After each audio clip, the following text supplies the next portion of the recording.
2013లో loss ఏంజల్స్లోని Cecil హోటల్లో ఒక అమ్మాయి మాయమైపోయింది. ఆమె పేరు ఎలిసా ల్యామ్.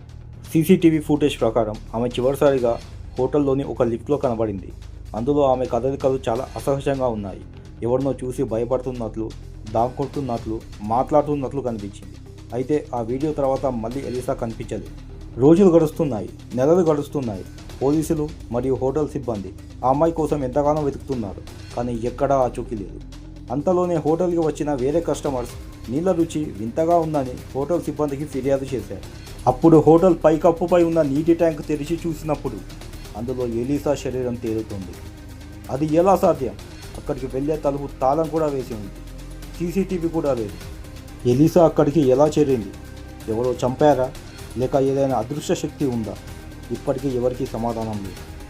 ఈ సంఘటన ఇప్పటికీ ఎవరికీ అంతుచిక్కని మిస్టరీగానే మిగిలిపోయింది. ఈ సంఘటన గురించి మీ అభిప్రాయం ఏమిటి? నిజంగా ఇది మిస్టరీ అయినా, లేక మరేదైనా రహస్యమా? కింద కామెంట్స్లో చెప్పండి. ఇంకా ఇలాంటి ఆసక్తికరమైన మిస్టరీ స్టోరీలు చూడాలంటే మా వర్సటైల్ స్పేస్ ఛానల్ని సబ్స్క్రైబ్ చేసుకోండి. అంతేగాక కొత్త వీడియోస్ అప్డేట్ కోసం పక్కనే ఉన్న బెల్ ఐకాన్ క్లిక్ చేయడం మర్చిపోకండి. Thank you.